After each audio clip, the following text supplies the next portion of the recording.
Gaza पर लगातार attack कर रहे इस्राइल पर चौतरफा मार पड़ रही है। ऐसा लग रहा है जैसे अब दिन लद गए हों। हाल ही में गाजा ऑपरेशन में मुश्किलों का सामना कर रहे इस्राएली सेना को तब झटका लगा जब सऊदी की आक्रामकता के बाद यमन के हूतियों ने ताबड़तोड़ मिसाइल अटैक कर दिए। यानी एक और सऊदी अरब ने यह स्पष्ट कर दिया कि वह इसराइल के साथ रिश्ते तब तक सामान्य नहीं करेगा जब तक फिलिस्तीन को स्वतंत्र राष्ट्र का दर्जा नहीं मिल जाता। वहीं दूसरी ओर यमन के ईरान समर्थित हूती विद्रोहियों ने इसराइल की ओर एक बैलिस्टिक मिसाइल दाग दी।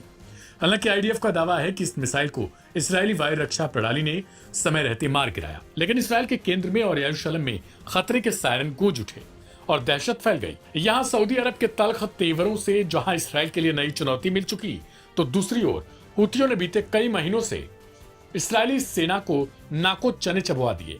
आईडीएफ के मुताबिक 18 मार्च से अब तक जब से गाजा में इसराइल ने दोबारा सैन्य अभियान शुरू किया, हूतियों ने 66 बैलिस्टिक मिसाइलें और 17 ड्रोन इसराइल की ओर दागे हैं।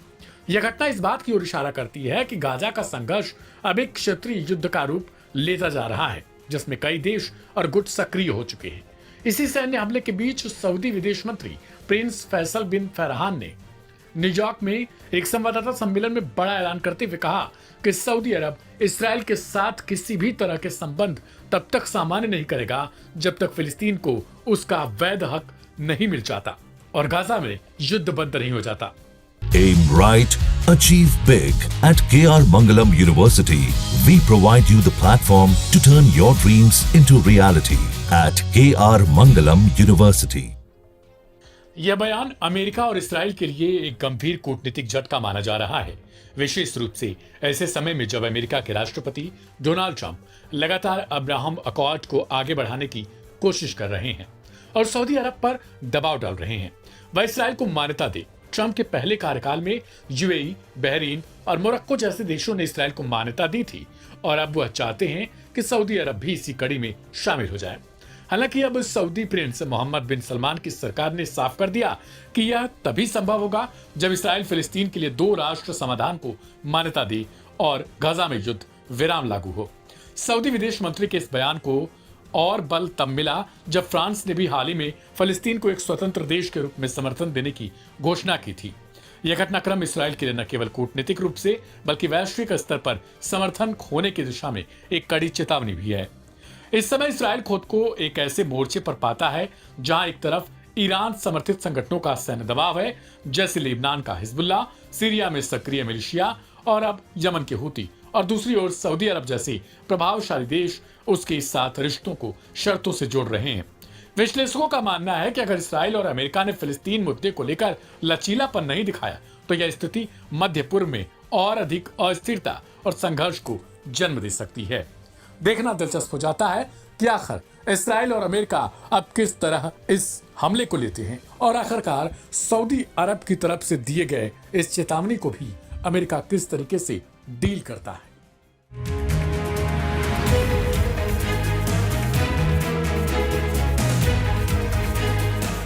हाल ही में फ्रांस ने फिलिस्तीन को एक राष्ट्र के रूप में मान्यता देने की घोषणा की। इसके बाद दुनिया भर से फिलिस्तीन के पक्ष में आवाज उठने लगी और इसी बीच में एक बड़ा सम्मेलन हो रहा है।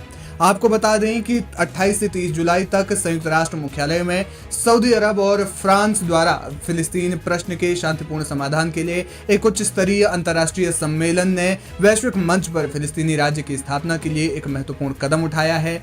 इस सम्मेलन में विभिन्न देशों के प्रतिनिधियों, राजनयिकों और अंतर्राष्ट्रीय संगठनों ने हिस्सा लिया, जिन्होंने इसराइल फिलिस्तीन संघर्ष के समाधान के लिए 2 स्टेट सॉल्यूशन को पुनर्जन्म देने पर जोर दिया।